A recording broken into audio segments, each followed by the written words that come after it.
Is that localization is a growth enabler. The tax of going global or the cost of entering a new market. And while it is required, of course, to go global, it is so much more than that. New bespoke for the market feels like you're delivering a true experience for users wherever they may be in the world. Well, I feel like localization is something super important for the global expansion. It's never too early to go global and to localize competition, to gain traction and market share. You fail to take advantage of that growth and you're just delaying that company valuation and that revenue growth. A very quick intro, and then we'll kick this off. I'm so excited. Me too. So fun. The US definitely has to deal with I mean, literally, Localization is a growth enabler. I feel like it's a broader problem. Localization is much more than that. So, Karen, thank you very much for making this and joining me. You often say localization is not translation in your teardown. Can you please unpack that for companies still treating it as a checkbox? Yeah, very happy to. The way you need to think about it is that localization is a growth enabler. Okay, so many companies treat localization as the tax of going global or the cost of entering a new market. And while it is required, of course, to go global, it is so much more than that. And I always say start with the core reason why you decided to localize in the first place. So did you have a customer in Spain that needed your product or your website localized? Maybe you're onboarding a new customer and they required the product to be in a different language. But at the heart of that, there was some key goal you had. And whether that was customer acquisition, brand recognition, customer growth, retention, revenue, often companies move away from that and they forget what that core goal was and they get caught up in the mechanics of localization and therefore they treat it as a cost center and they say, okay, we just need to operationalize this and let us focus on paring it back to pure translation. And that gets away from the user experience that is needed to succeed in different markets. So really, there's a vast difference between purely translating content and making it show up in different languages and delivering an experience that feels like it's bespoke for the market, feels like you're delivering a true experience for users wherever they may be in the world. Absolutely. I couldn't agree more. Well, I feel like localization is something super important for the global expansion, but we see companies, like most of them, are adopting it very late. Why do you think so many companies wait too long to localize properly, even the ones with global traction and global revenue? Yeah, it's a really interesting question. I think there's a myth out there that you should wait to localize until you hit 50 million ARR, maybe 100 million ARR. There's this idea that you need to focus on your domestic audience first. I don't subscribe to that idea. I think it's never too early to go global and to localize. I learned recently Microsoft went to Japan after their third year in business. So almost from the very start of their company origins, they were in different markets. And you can see they built that into their DNA in terms of how they think about scaling globally as an experience. But a lot of companies, they have a blind spot when it comes to expanding internationally. They might lack the internal expertise, or they often feel, well, a lot of our customers will speak English. Do we really need to localize? Is it going to make a difference? And of course it does. And the danger of waiting is that you leave room for your competition to gain traction and market share. You fail to take advantage of that growth and you're just delaying that company valuation and that revenue growth that is on the table for you. I feel like it's kind of like chicken egg problem. Like to localize, you need to have customers in that region. To have like kind of customers in that region, you have to localize and you have to make the product available in their language so that they can discover. How do you see that? Like where it should start? I agree. It's funny, so many CEOs will say, well, prove the value of localization before I do it. I want to see the proof of it. And they treat it as this very high bar that you have to get over before they're willing to spend money and invest in localization. I think it's a bit short-sighted. Localization is about building for the long haul. It's about if you have an ambition to deliver your product to the world, then eventually you need to deliver a product experience that's going to work for your customers wherever they are. And so it, maybe it's a case of what are the small steps you can take to go global. So you don't need to localize every piece of text. You don't need to support every payment method and delivering every single market.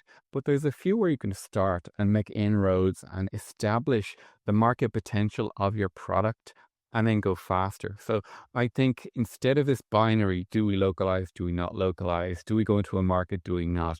It's worth making a few small steps and laying down a couple of bets or sowing a few small seeds and seeing how do they pay off. I really love that. And I think it's like whenever we see some good examples, then we are generally inspired to take action. Um, this is why I want to ask you, like, what is one story or moment where you saw localization turn into a growth engine for the companies? You've worked at amazing companies like Dropbox and Microsoft and Nitro. Can you tell me like some examples you've seen and you've experienced? There's lots of good examples. I'll give one that I really enjoy. It's a very small example, but it's really indicative of how the customer journey is so important. So it was at Dropbox, and Dropbox have amazing growth all over the world. But we wanted to see if we could improve the engagement of our customers, particularly in Japan, South Korea, and other Asian markets. And one idea we had was that Dropbox had a chat box on the website, and that chat had English first prompts. And so we noticed a lot of the interaction was pretty low there compared to English speaking markets. So we said, well, what's going to happen if we start localizing these prompts into Japanese, Korean, Indonesian, etc.? We did that, and it was transformative. So the level of engagement with our sales team and with the product and pricing page was increased approximately 200% because we were engaging with the user in their language, and we were answering questions, and we were connecting to them. So just goes to show that you might have a wonderful product experience, localized experience, but if you have this gap, if you have this part of your experience that is not fully localized or tailored to that market, you're going to lose customers. They're going to drop off, or they're not going to engage as much as they might otherwise. Yeah. Is there any other example that you want to share? A recent one, I've been working with a client, and they had a problem where they had really strong user acquisition, and this was in Germany, and they thought they said, okay, our user acquisition is fantastic, the website is working well for us, but after the onboarding there's a huge drop off. We're not seeing the users adopt the product and activate correctly. So something's happening after that onboarding stage. We took a close look, we did a bit of an audit, and we found that the first step to drive that aha moment for a user was in using some of the product templates. This is a productivity app. And all of the templates were guided for the US market. Now, the templates were translated and were localized pretty well, but they were all assuming US based use cases. So they were around 401k. This was a financial app. It was around your pensions. And so we created some local templates that were much more tailored for the German market. And we saw a significant uptick in the activation and usage just by making the product feel more local and relevant for the user. I think this is really interesting because sometimes whenever I talk to the people and I talk about localization or translation, they're like, oh, cool. But already a lot of foundation models are fixing this. And then whenever you get the result from the foundational models and AI, you feel like it's so like translated, and it doesn't give the like cultural nuances, which is like making the scenarios very difficult for the customer acquisition because for them they're alienated to the product. So I think that's a very, very good example, like recreating the temples based on that culture so that they can use and they can relate. Completely. Yeah. You have to make the product feel like it's designed for the user in the market. And that goes beyond speaking their language. It's around understanding how they're going to use the product, why they're going to use it, what success looks like for them. The product can't do that or can't demonstrate that, then they're going to drop off, unfortunately. I absolutely agree. So In the second part, I want to deep dive into like the common mistakes in going global because everybody wants to sell their product globally. This is like a dream for like every, I would say, founder and CEO and executives. So, based on your experience or your observation, what is the number one most common mistake you've seen in localization strategies? I think it is failing to have a cohesive end-to-end customer journey in different language. So, so often a company will localize their homepage, but then the sign-up experience is US focused. Or they will localize their homepage and they will have strong case studies, but they will only highlight companies that are based out of the US and use cases that don't connect with the user. What if pricing might be in US dollars and using credit card only? So not having this cohesive end-to-end journey is such uh, a, a cause of user drop-off and bounce because it doesn't feel like it's designed for them. All you're doing is changing the text. And so if you don't adapt the end-to-end journey for them, you don't show up where they are, you're just not going to connect and it's going to be a wasted effort effectively.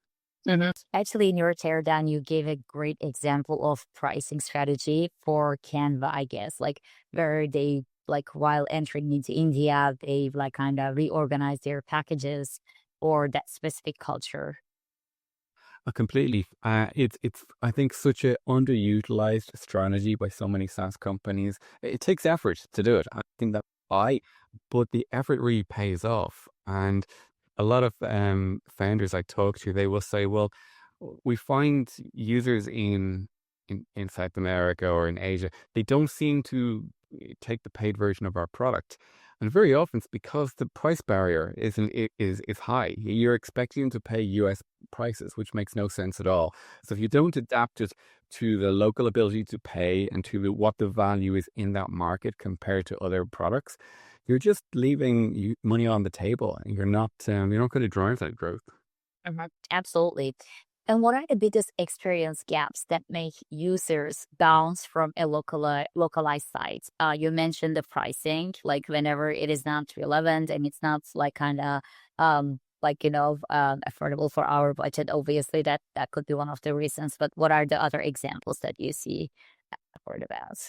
Yeah, for me, it's all anything that comes under the category of friction, because the moment you put friction in front of a user, you're asking them to pay a penalty to visit your website. So, for example, if they land at your website and they speak Italian, but it's English only, or it's English first, and they have to hunt around for the language selector to find their own language, the selector might be down the bottom of the website. You're just making them do work in order to find out more about your product or your experience. That's number one. Second is you might have a partially localized website. So where the homepage is localized, but then you go to the blog or you go to the pricing page, and then you've left that in English for some reason. Also, it could have irrelevant content. So if you don't adapt the content to local regulations, to local integrations, then it's going to feel like this product isn't meant for me in my market. This product is designed for somebody in a different market. And so they're just going to result in users having lower session times, bouncing faster, and looking for your competitors. I know. Absolutely. I think that's a very, very like fair point.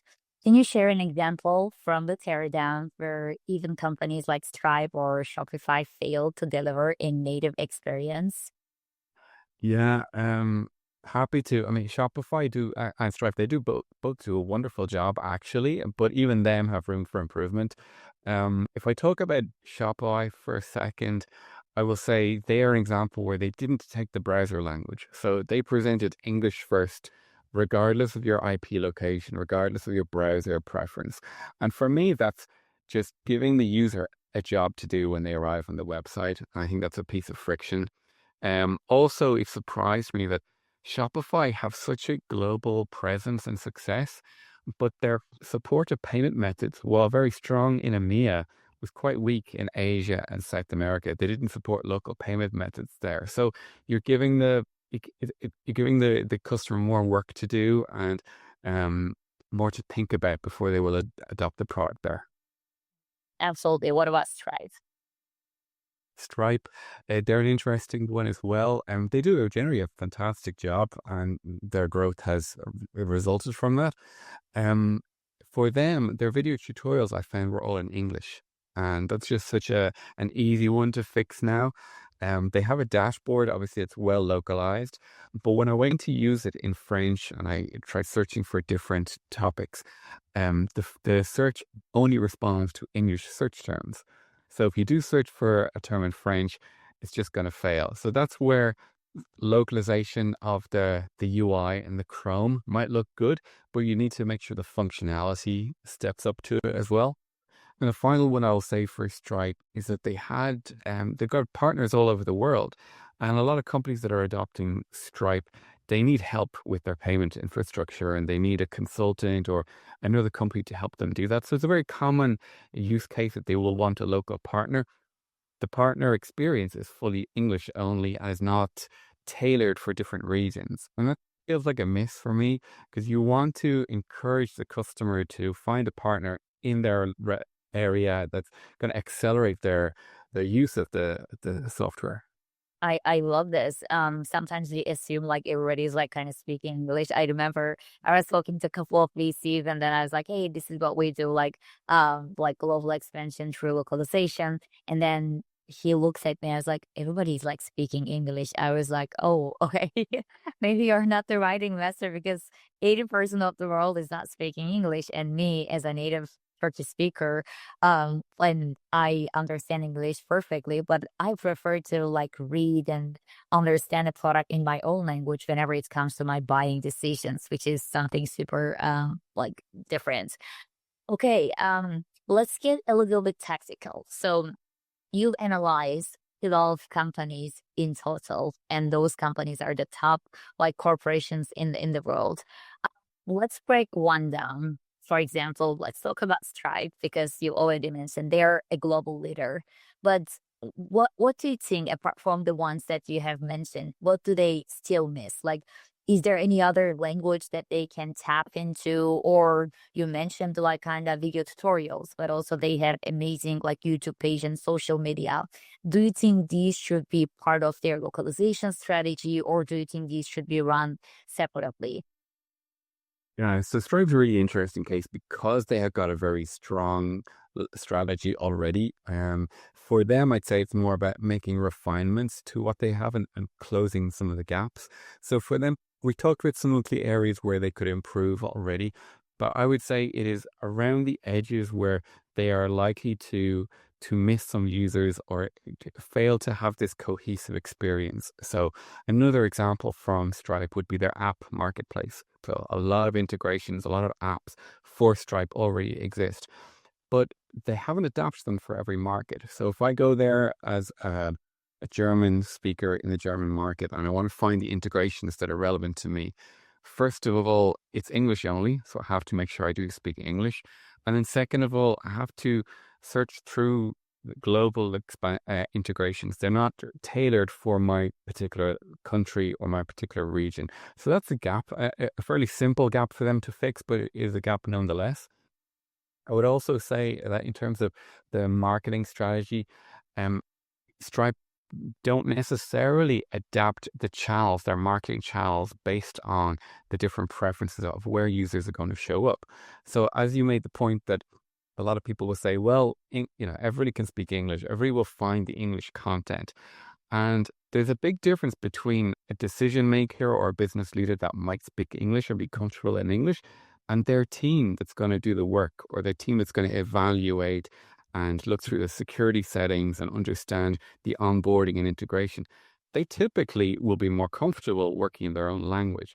And so they might be tasked with go do the research, compare Stripe to some other provider for me, and they'll go looking in a range of different places. It might be YouTube, but for that market, it might be TikTok. It might be some other online store. And if that content is not there in the right venue, then it's going to fade away. I'll give an example in South Korea. a very strong blogging market there. And if you don't have company sponsored content in a blog, or you don't integrate with local writers for blogging content, you're going to miss out on that user acquisition.